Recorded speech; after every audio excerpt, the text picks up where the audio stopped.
भले ही आप हमारे समक्ष ना हो, परंतु आपकी प्रतिमा हमारे हृदय में बसी हुई है। इस स्थल से जुड़ी आपकी स्मृतियों को साक्षी मानकर अपनी तपस्या आरंभ करते हैं।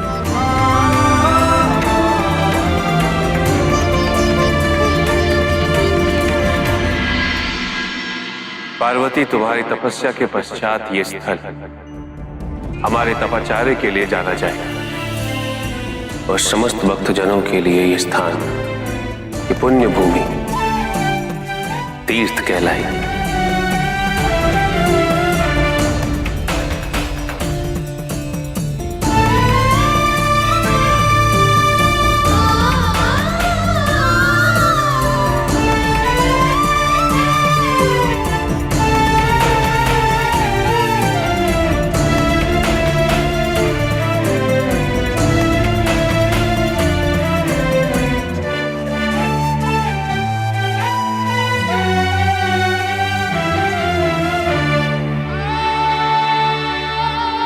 हिम का तो स्वभाव होता है पिघलना, तो हमारे भगवान कब पिघलेंगे? न जाने कब हमें अपनाएंगे।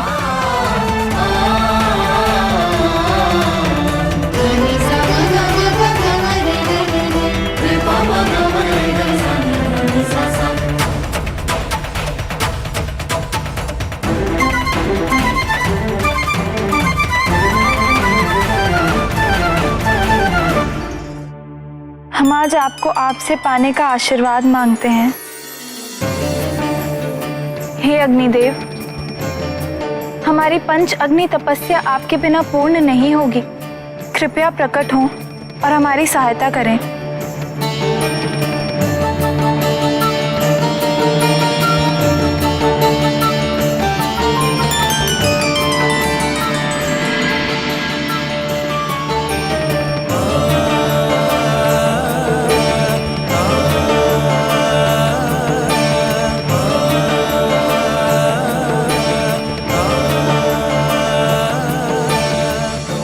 अब हमारी ये तपस्या आपको प्राप्त करने के बाद ही समाप्त होगी महादेव।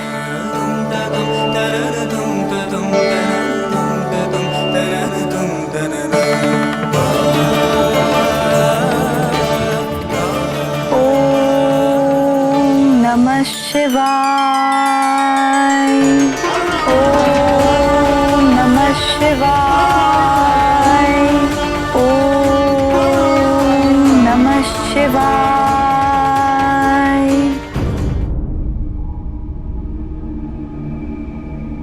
प्रणाम प्रभु। प्रभु, माता पार्वती की साधना आरंभ हो चुकी है, किंतु आप उनसे दूर यहाँ क्यों आए हैं? गुरु को तो साधक के पास होना चाहिए। गुरु का कार्य साधक को साधना का मार्ग दिखाना होता है देवऋषि, जो मैंने पार्वती को दिखा दिया। अब पार्वती के साथ साथ मुझे अपनी साधना आरंभ करनी है। आपकी साधना? तात्पर्य? शिव भी तो पार्वती को पाना चाहते हैं और पाने के लिए साधना अनिवार्य है। जिस प्रकार शिष्य के मन में गुरु विद्यमान होता है, उसी प्रकार गुरु के मन में भी शिष्य का वास होता है। और जब दोनों की साधना का मिलन हो जाए तो उनके लक्ष्य की पूर्ति अवश्य संभव है।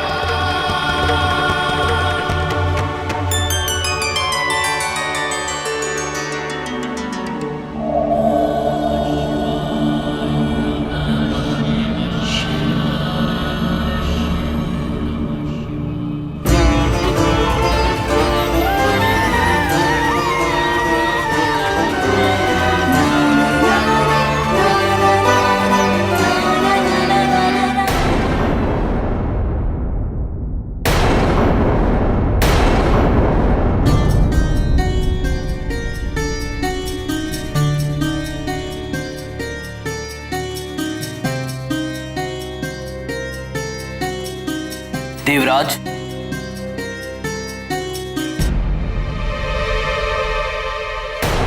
गुरु बृहस्पति के बिना हम सब दिशाहीन हो जाएंगे। कैसे कर पाएंगे ताड़कासुर का सामना? किस प्रकार से करेंगे स्वर्ग की रक्षा? हम सभी देवताओं के निवेदन पर विचार करके गुरु बृहस्पति को गुरु बृहस्पति, क्या गुरु बृहस्पति ने हमें देवताओं का राजा बनाया था? क्या गुरु बृहस्पति ने हमें स्वर्ग का आधिपत्य सौंपा था? ये स्वर्ग हमारे नाम से जाना जाता है, हमारे नाम से। स्वर्ग का हित और स्वर्ग का उद्धार हमसे अधिक न कोई सोच सकता और ना ही कोई कर सकता है। और उस तारकासुर से भी स्वर्ग की रक्षा हम स्वयं करेंगे। ये मत भूलिए देवराज कि जब तक ताड़कासुर का वध नहीं हो जाता उसे कोई परास्त नहीं कर सकता। उसका नाश केवल महादेव और देवी पार्वती के पुत्र से ही संभव है। तो क्या करें? शिव और पार्वती के पुत्र के जन्म की प्रतीक्षा करें? हाथ पे हाथ रख के बैठे रहे, विजय पाने दें उन असुरों को स्वर्गलोक पे? ब्रह्मा, विष्णु, महेश, बृहस्पति, कब तक? मैं पूछता हूं, कब तक हम इनके अधीन रहेंगे? क्या हम इतने असहाय हैं कि हम अपनी रक्षा स्वयं नहीं कर सकते? नहीं, हम में किसी का भी भय नहीं। और उस तारकासुर से युद्ध की घोषणा सबसे पहले हम करेंगे। ये तो एक प्रकार की आत्महत्या होगी देवराज।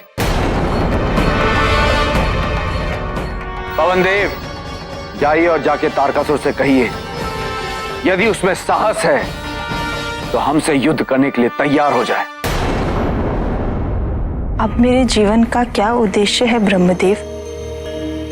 माता पिता के पास मैं लौट नहीं सकती। क्या अपना भावी जीवन मुझे इसी प्रकार आपके कमंडल में व्यतीत करना होगा?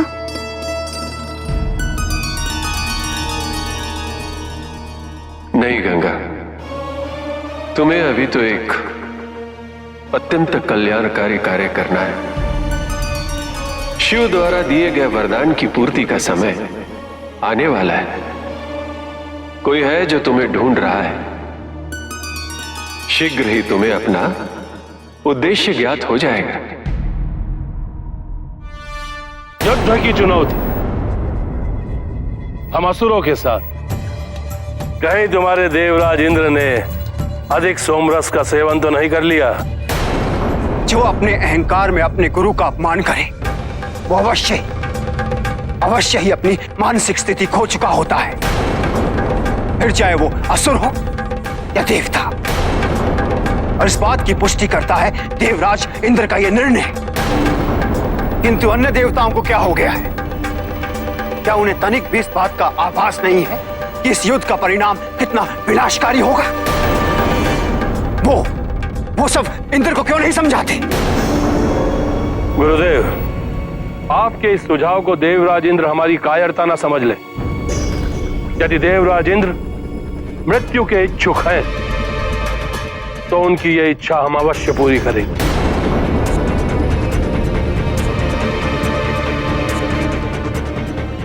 जाओ और जाकर अपने देवराज इंद्र से कह दो कि असुरों के खड़क देवताओं के रक्त से अपने प्यास बुझाने को आतुर है। जाओ। इस अवसर में हम और अधिक विलंब नहीं करेंगे। यदि इंद्र युद्ध चाहता है तो यही सही, परंतु आक्रमण हम करेंगे। बहुत बड़ा अनर्थ होने जा रहा है। दो राजाओं की महत्वाकांक्षाओं की पूर्ति के लिए ये युद्ध होगा, किंतु युगों युगों तक संसार के जीव जंतु इसका दुष्परिणाम भोगेंगे।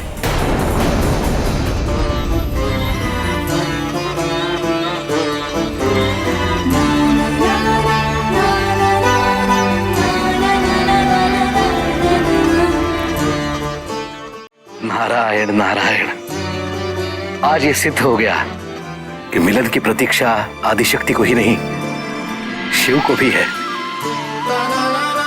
प्रेम के प्रतीक महादेव और माता पार्वती को मैं प्रणाम करता हूं।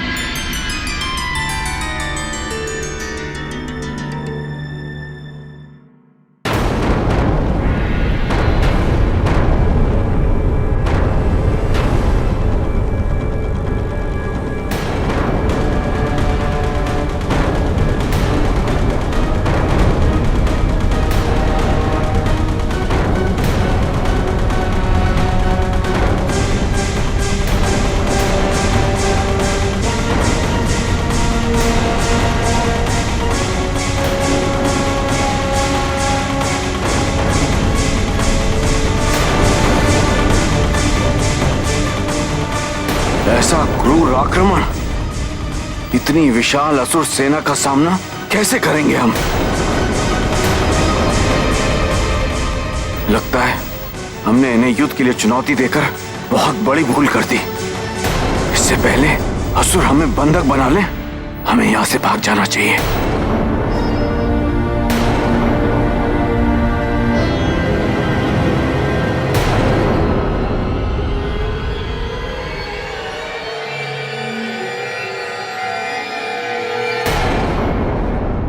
देवराज, देवराज, रक्षा कीजिए देवराज, रक्षा कीजिए देवराज, देवराज रक्षा कीजिए देवराज, देवराज, देवराज, देवराज, देवराज, देवराज, देवराज, देवराज, देवराज, देवराज इंद्र। ये देवराज कहां चले गए? बिना देवराज इंद्र के हम असुरों की सेना का सामना कैसे करेंगे?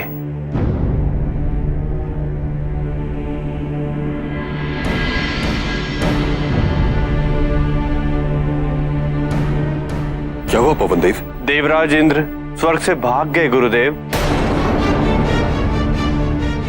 यदि इस समय हमने असुरों के साथ युद्ध किया तो देवताओं का विनाश निश्चित है। आप सब मेरे साथ भगवान विष्णु की शरण में चलें। जी गुरुदेव। चलिए।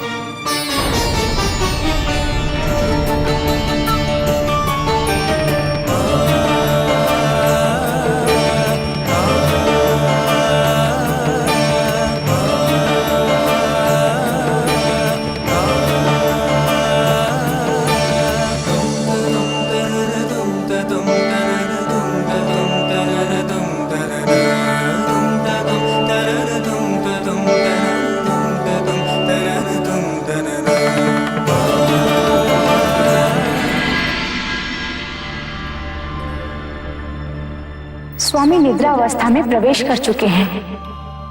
इनको इनकी इच्छा के विरुद्ध जगाना असंभव है।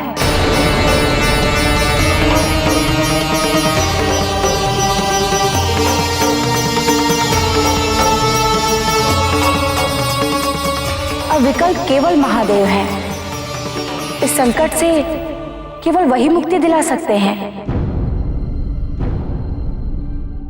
ये देवतागण बारंबार सृष्टि का संतुलन बिगाड़ने का कार्य करते हैं और फिर सहायता की अपेक्षा लेकर मेरे पास चले आते हैं। इंद्र के गलत निर्णय का भुगतान सारे ब्रह्मांड को भुगतना पड़ेगा।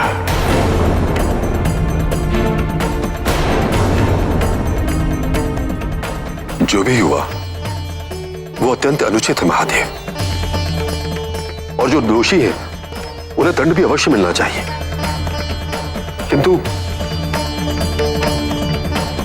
किंतु जो निर्दोष है उन्हें किस बात का दंड दिया जा रहा है? कोई ना कोई उपाय तो अवश्य निकालना होगा महादेव, शीघ्र निकालना होगा। विष्णुदेव तो निद्रा अवस्था में प्रवेश कर चुके हैं। अब ऐसे में विकल्प केवल आप ही बता सकते हैं देवाधिदेव। अब केवल पुरुषार्थ ही उपाय हो सकता है। देवताओं को कर्म का पथ सिखाना होगा और ये पथ सिखाएगा एक मनुष्य।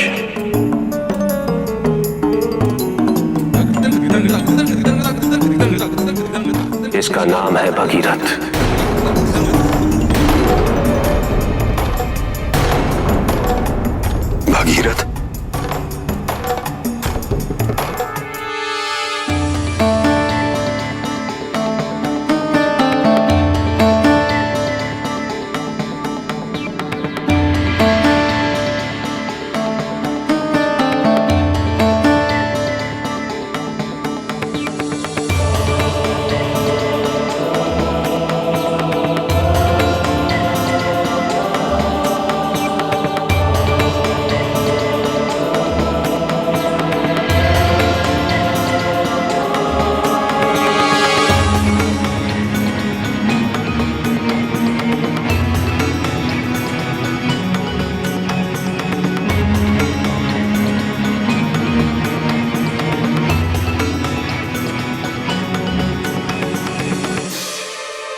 प्रणाम गुरुदेव।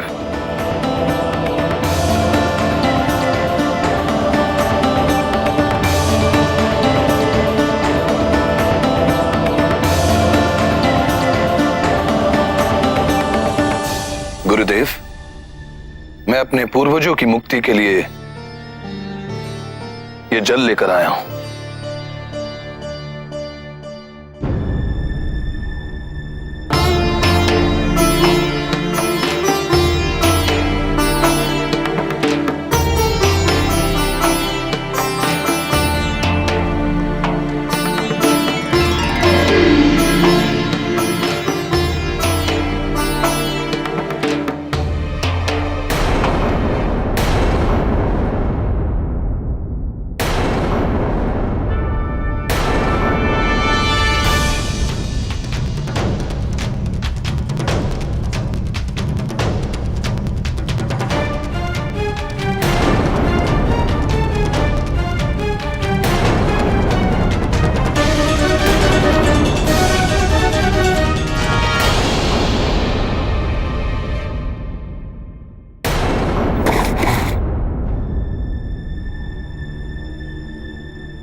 ये क्या है गुरुदेव? गुरुदेव, अब तो मुझे भी कोई उपाय नहीं सूझ रहा है। ये महाराज भगीरथ, आप कपिल मुनि के पास जाएं।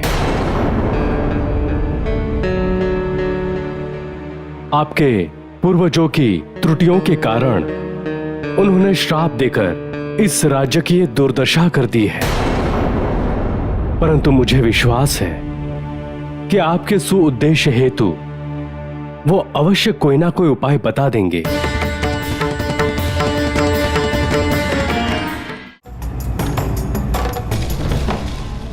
ये भगीरथ कौन है महादेव? सगर का वंशज भगीरथ, जो अपने पूर्वजों के तर्पण हेतु पवित्र जल ढूंढ रहा है। सगर के समय लोगों ने जल और पर्यावरण के महत्व को नहीं समझा, उसका दुरुपयोग किया। परिणाम कपिल ऋषि के श्रापवश सगर के पुत्रों का अंत और सगर क्षेत्र में अकाल और सूखा।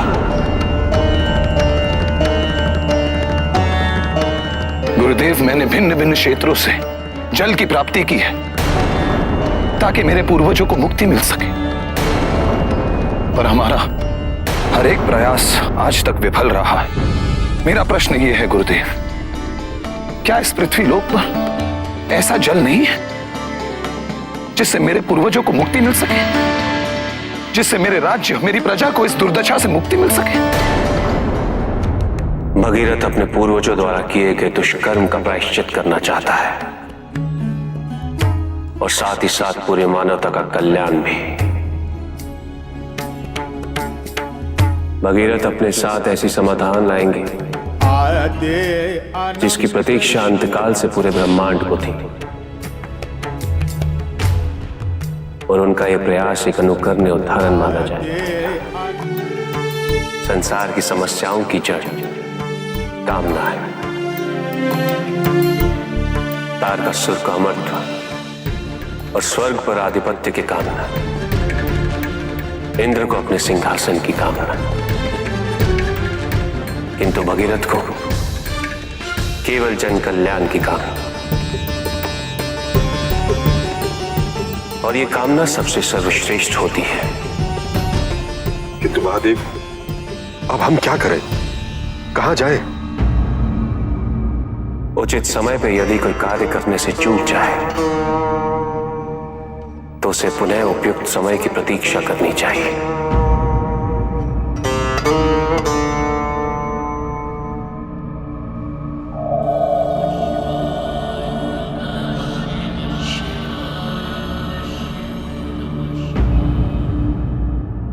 मुनिवर, समस्या केवल मेरे पूर्वजों की मुक्ति की नहीं है, बल्कि सारे संसार के उत्थान की। देवासुर संग्राम के प्रभाव से सारे जलाशय सूखते जा रहे हैं, और हिम नदी पिघलकर बाढ़ की आपदा पैदा कर रही। मुनिवर, मैं आपसे इस समस्या का समाधान मांगने आया।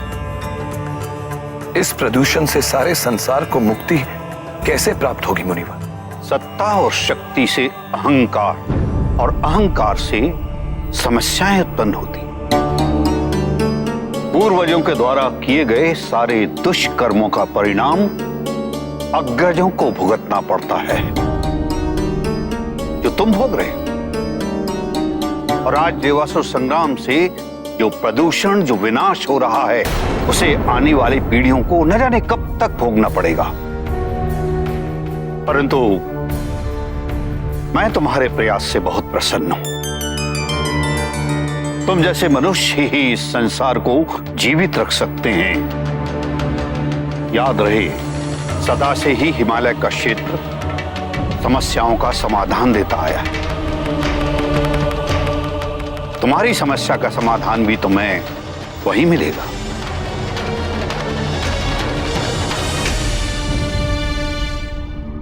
देवगुरु, अब आप ही इस समस्या के समाधान हेतु कोई उपाय सुझाइए। अनगिनत प्रश्नों के उत्तर और समाधान की केवल प्रतीक्षा ही की जा सकती है अग्निदेव। चाहे वो शिव पार्वती का विवाह हो, इनके पुत्र का जन्म हो, या फिर तारकासुर का वध और स्वर्ग का उससे मुक्त होना हो।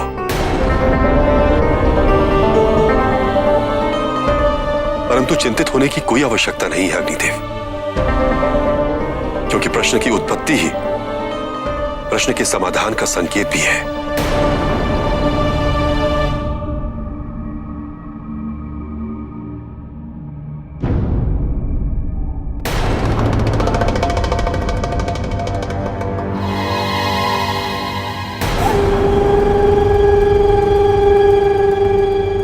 स्वर्ग के चक्रवर्ती, तीनों लोगों के अधिपति असुर राज तारकासुर की जय हो।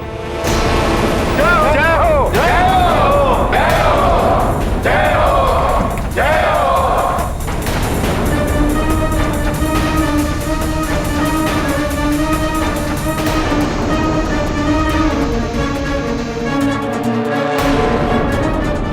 मेरे असुर साथियों, अंततः स्वर्ग का आधिपत्य हम असुरों के हाथों में है।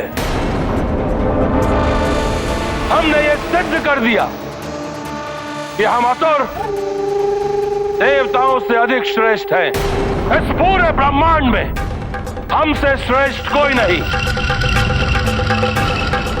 अब अनंत काल तक स्वर्ग पर हम असुरों का ही राज होगा। जय हो, जय हो, जय हो, जय हो, जय हो। प्राण के भय से भयभीत हो गए हो आप। देवराज से ऐसी आशा किसी को ना थी। आप सभी की तो मति भ्रष्ट हो गई है। यदि हम ही मृत्यु को प्राप्त हो जाते तो आप सभी देर तक क्या करते? राजा का अंत अर्थात पराजय की पुष्टि। यदि हम जीवित हैं तो इसीलिए कि हम असुरों के विरुद्ध सुनियोजित ढंग से कार्यवाही कर सके। राजधर्म की सर्वश्रेष्ठ नीति अपनी प्रजा को संकट से उबारने की है, न कि अपने प्राणों की आहुति देने की। हमने यहां हिमालय में इसीलिए आश्रय लिया ताकि आप लोगों को बचाने का उपाय सोच सके। हम सब पे आने वाले प्रत्येक संकट का कारण है महादेव और पार्वती। ये आप क्या कह रहे हैं देवराज? माता पार्वती और शिव इस समस्या का कारण नहीं, बल्कि वो इस समस्या का समाधान है। याद रहे, राजनिवास के ऐश्वर्य को त्याग करके माता पार्वती ने शिव से विवाह योग्य बनने हेतु कठिन तपस्या की है, केवल इसलिए ताकि वो महादेव से विवाह कर सकें और उनके मिलन से जो पुत्र जन्म लेगा वो तारकासुर का अंत करेगा। किंतु समय बहुत अल्प है पवन देव। हमें शीघ्र ही पार्वती की तपस्या पूर्ण करवाने की आवश्यकता है। और उसके लिए हमें आप लोगों का सहयोग चाहिए।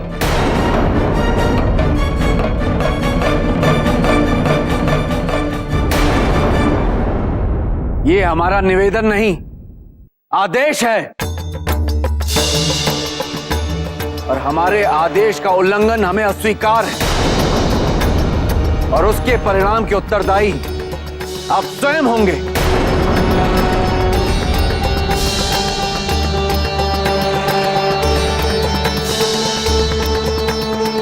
हमें स्वर्ग वापस चाहिए।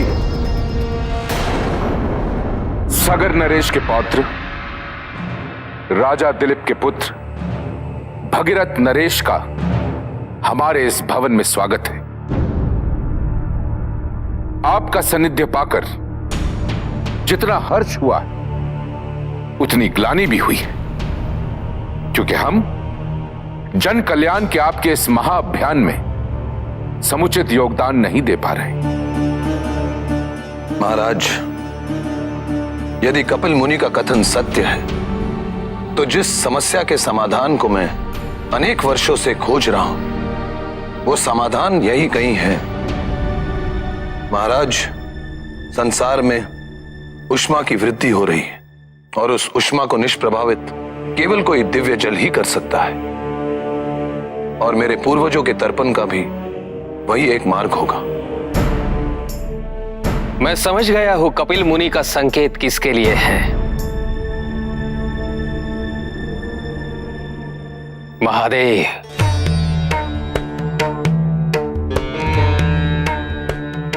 हिमालय में विराजमान महादेव ही हैं इस समस्या का समाधान। आप ही बताएं मुनिवर, महादेव के दर्शन कब और कहां हो सकते हैं? महादेव तक पहुंचने के लिए आपको उन्हें ढूंढना होगा राजन। महादेव तक पहुंचना सरल नहीं है। उनसे मिलने के प्रयास में ना जाने कितने तपस्वी, कितने साधक अपने जीवन को अर्पित कर चुके हैं, किंतु मिल वही पाते हैं जिन्हें स्वयं महादेव मिलना चाहते हैं। मेरा प्रयास यथावत रहेगा।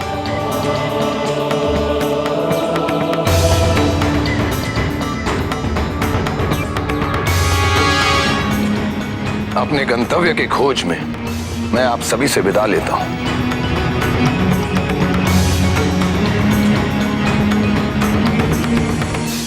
महादेव के शीघ्र दर्शन हेतु मैं आपको आशीर्वाद देता हूं राजन।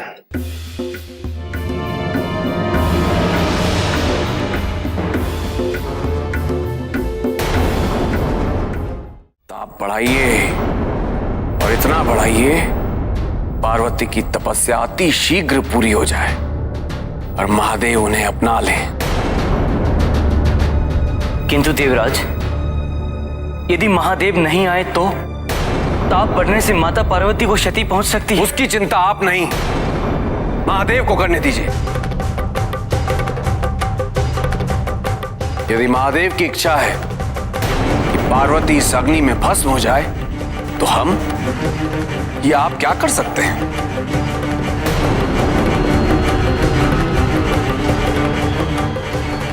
ये आप कैसी बातें कर रहे हैं देवराज?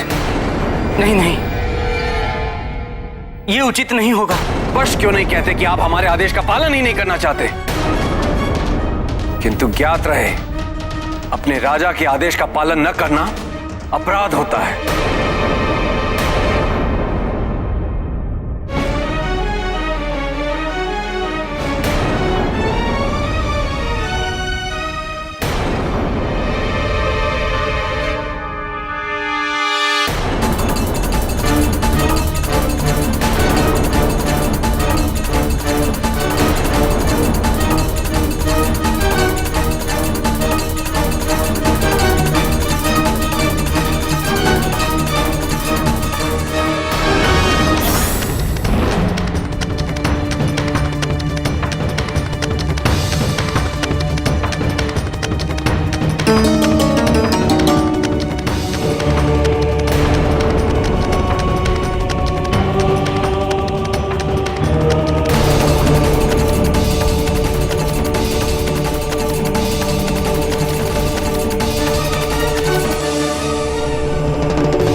देवराज, आपके आदेशानुसार मैंने ताप बढ़ा दिया है, किंतु अब मुझे महादेव की चिंता सताने लगी है।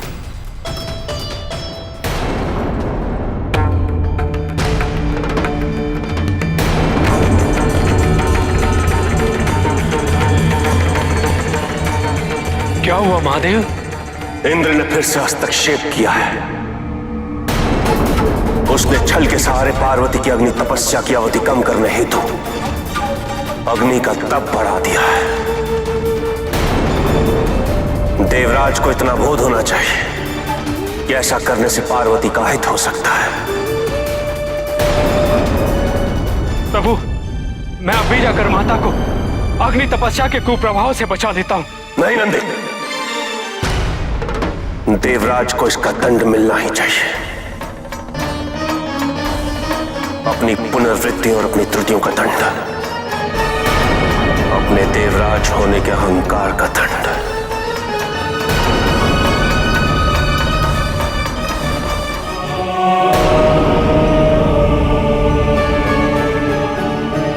ये सर्वथा अनुचित है देवराज। इस अनर्थ को शीघ्र ही रोकिए। रोकिए देवराज इंद्र। हमारा निर्णय कतई विचाराधीन नहीं होता है पवन देव।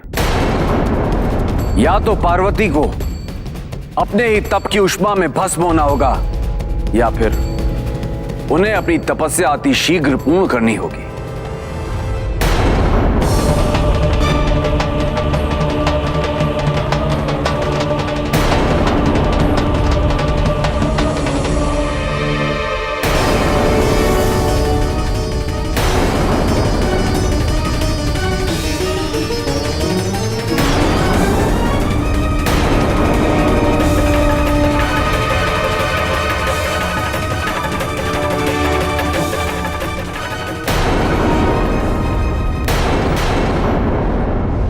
आपने मर्यादा का उल्लंघन किया है देवराज। मेरे और आदि शक्ति के मौलिक संबंध को छल के सहारे अपने स्वार्थ अनुसार संपादित करने का प्रयत्न किया है। इसका दंड आपको अवश्य मिलेगा। महादेव, हमने जो किया वो केवल सृष्टि के कल्याण हेतु ही किया। यदि हमने माता पार्वती की तपस्या के अवरोध में थोड़ी सी वृद्धि की, तो वो उनकी तपस्या के शीघ्र समाप्ति हेतु थी, जिससे आप दोनों का विवाह हो सके और आपके पुत्र द्वारा तारकासुर का वध किया जा सके। इसमें आपको हमारा स्वार्थ कहां से दिख रहा है महादेव? स्वार्थ है इंद्रदेव। आपको पुनः अपने सिंहासन के आधिपत्य का स्वार्थ है। देवराज होते हुए भी आपने एक बार भी यह जानना उचित नहीं समझा कि आदि शक्ति की उत्पत्ति आपके या देवताओं द्वारा कृत्रिम प्रणाली से कतई संभव नहीं हुई है। पार्वती को अपने निर्धारित समय में एक प्रक्रिया का अनुसरण करते हुए मुझ तक पहुंचना। आपकी अधीरता संसार का हित नहीं, अहित कर रही है। पार्वती को कष्ट देने का दंड आपको अवश्य मिलेगा। अहंकार से परिपूर्ण आपके अस्तित्व को मिटना ही होगा।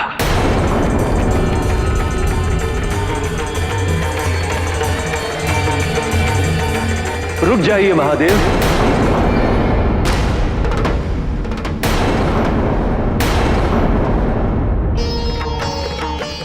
आपके द्वारा देवताओं के राजा का वध अशोभनीय है महादेव, अशोभनीय।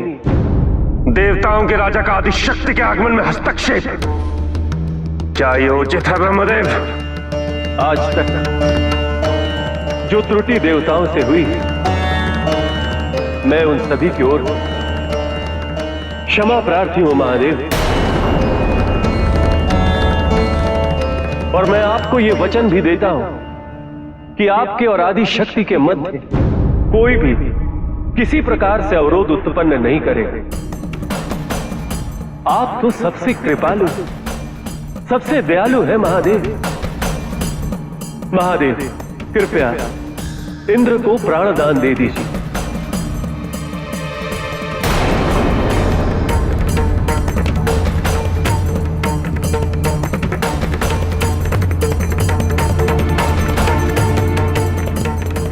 मुझे आपका निवेदन मान्य है ब्रह्मदेव, किंतु इंद्र को इसका दंड अवश्य मिलेगा।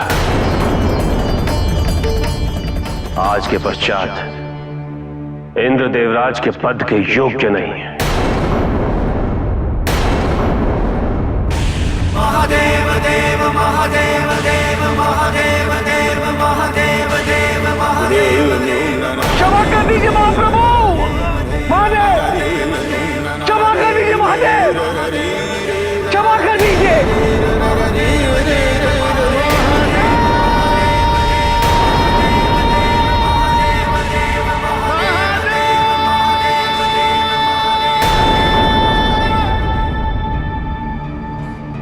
नंदी, देवताओं की इस कृत्य के पश्चात स्थान की सुरक्षा का दायित्व तुम्हारा है। पार्वती की तपस्या पूर्ण होने तक यहां सबका प्रवेश वर्जित है।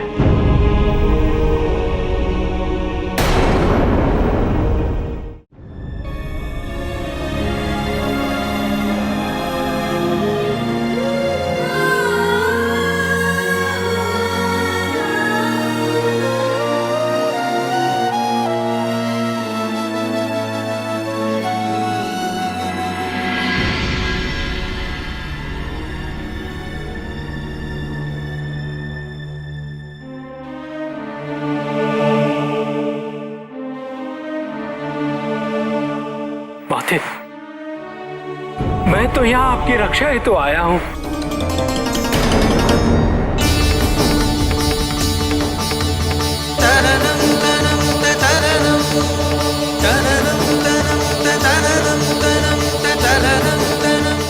इसलिए माते, अब आप निश्चिंत हो जाइए।